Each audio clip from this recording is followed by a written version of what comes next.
Tommy Robinson was born in Luton, England in 1982.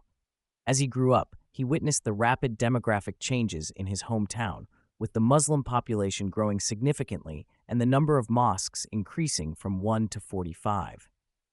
Robinson became aware of issues related to Islamic extremism and grooming gangs from a young age.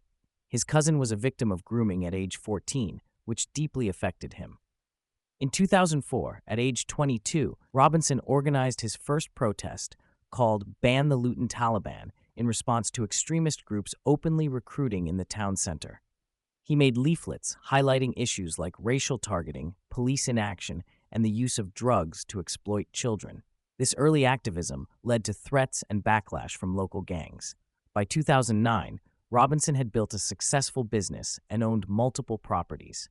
That year, he witnessed a protest by Islamic extremists against a homecoming parade for British soldiers in Luton. Outraged by this, he organized counter-demonstrations and founded the English Defence League, EDL, to protest Islamic extremism across the country. The EDL quickly grew into a large protest movement, with thousands attending demonstrations in various cities. Robinson used football fan networks to mobilize supporters. The group's main focuses were opposing Islamic extremism and raising awareness about grooming gangs targeting young girls. He claims the EDL's activism led to increased arrests related to grooming gangs starting in 2010 to 2011. He produced documentaries and gave presentations about the issue, trying to draw attention to a problem he felt was being ignored by authorities and media. As Robinson's profile grew, he faced increasing legal troubles. In 2018, he was arrested and quickly sentenced to 13 months in prison for contempt of court after live streaming outside a trial of alleged grooming gang members. He claims the rapid sentencing without due process was unlawful. In prison, he describes being placed in dangerous situations, including being transferred to a prison with a large Muslim population and put in a room with prisoners who attacked him. He spent 12 weeks in solitary confinement, during which he says he faced psychological pressure and threats against his family. After 11 weeks, Robinson was released following a successful appeal. He believes his imprisonment was meant to break him psychologically. The experience took a significant toll on his mental and physical health.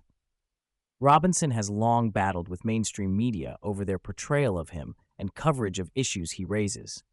He claims journalists have deliberately misrepresented facts and walked out of court proceedings to avoid reporting testimony that supported his claims about grooming gangs. In response, he has embraced citizen journalism and covert recording to try to expose media bias. He produced a documentary called Panodrama that used hidden cameras to record BBC journalists allegedly trying to fabricate sexual allegations against him. Shortly after releasing this documentary, he was banned from all major social media platforms. He views this as part of a coordinated effort to silence him and control the narrative around issues he raises. He remained deplatformed for 5 years until Elon Musk restored his Twitter account. Robinson emphasizes that his activism is not against all Muslims, noting he grew up with Muslim friends. However, he believes mass Islamic immigration and lack of integration have created serious problems in the UK. He argues that Islamic extremism and cultural practices incompatible with British values are not being adequately addressed due to political correctness. On grooming gangs, Robinson claims the problem is far more widespread than officially acknowledged. He alleges that in some towns, hundreds of men from the Pakistani Muslim community have been involved in exploiting young girls, with authorities reluctant to act due to fears of appearing racist.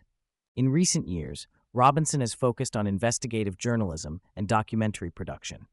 He continues to face legal challenges, with a potential 2-year prison sentence looming for a film he made about grooming gangs.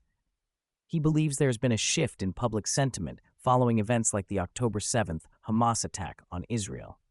He sees growing pushback against what he views as the erosion of British culture and identity. On July 27th, Robinson is organizing a large gathering in London's Trafalgar Square. He describes it as a celebration of British identity that will bring together people from diverse backgrounds who want to protect British culture. Robinson hopes to launch a cultural movement with a positive vision for the country's future. Robinson acknowledges he has made mistakes but remains committed to his cause despite the personal costs. He believes the issues he raises are too important to ignore, even if speaking out puts him at risk of imprisonment or violence. He expresses frustration with what he sees as cowardice from many who are aware of problems but unwilling to take a stand. He argues that running from issues like extremism and cultural tensions will only make them worse in the long run. While critics have accused Robinson of being far-right or racist, he maintains his activism is open to anyone who loves Britain and wants to protect its values, regardless of their background. He claims his support base has become more mainstream over time. Robinson recognizes the potential dangers of arousing working-class anger without a positive vision to channel it. He is working with other influential figures in the UK to develop a set of principles and goals that can unite people in defense of British culture and identity. For the July 27th event, he aims to create a celebratory atmosphere with music and art to set the right tone. He wants to demonstrate that ordinary people can come together peacefully to make their voices heard on important issues. Looking ahead, Robinson hopes to shift public opinion in his favor as he faces potential imprisonment. He believes exposing the details of his case will reveal the weaponization of the judiciary against him and others who challenge prevailing narratives. The interviewer, Jordan Peterson, expresses interest in Robinson as a working-class leader capable of mobilizing significant grassroots support. He sees value in this type of leadership, but also recognizes the potential dangers if such movements turn vengeful or are co-opted by extremists. He emphasizes the importance of developing a positive vision for the future rather than just reacting against perceived threats. He suggests that providing an alternative ethos is crucial for countering ideologies like Islamic fundamentalism.